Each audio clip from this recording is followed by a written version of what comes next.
very happy. Guess what? One of my best fan surprise leo.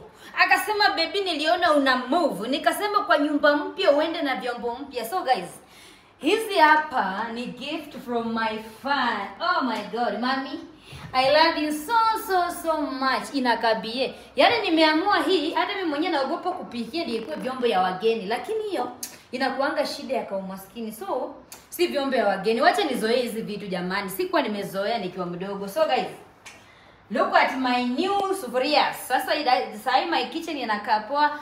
Mommy, thank you so much for the gift. I love you so much and may God bless you guys. Na sasa nimepiga luku, watoto wenyu wamefunga, naweza kuwa madam wa CBC. Mlete niwafunze PU. Amenitendea. Okay, ladies and gentlemen, welcome back again to my YouTube channel, Private Media TV, also the home of what? Entertainment siku zote guys. Guys, tumeona kwamba demo wa Facebook ambaye anajulikana kama Baby wa Baby ameweza kuhama kwa new house na ameweza kuzawadiwa present since tu aweze kuingia kwa the new house. Na kwambia huyu mwanadada nyota yake inazidi kung'aa.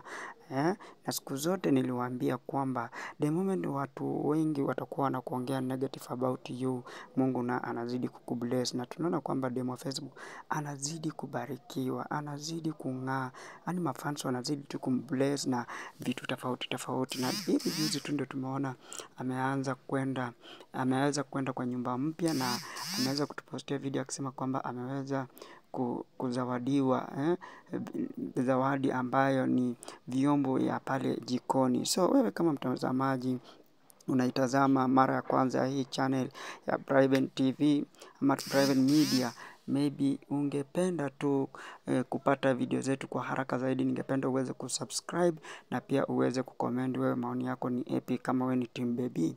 Juu tunaona anazidi kung'aa kabisa. So guys, thank you for watching. Kama hujaweza kusubscribe na kuomba uweze kusubscribe na Mungu atakubariki zaidi. See you to the next video, Mungu akipenda, na wakati njema.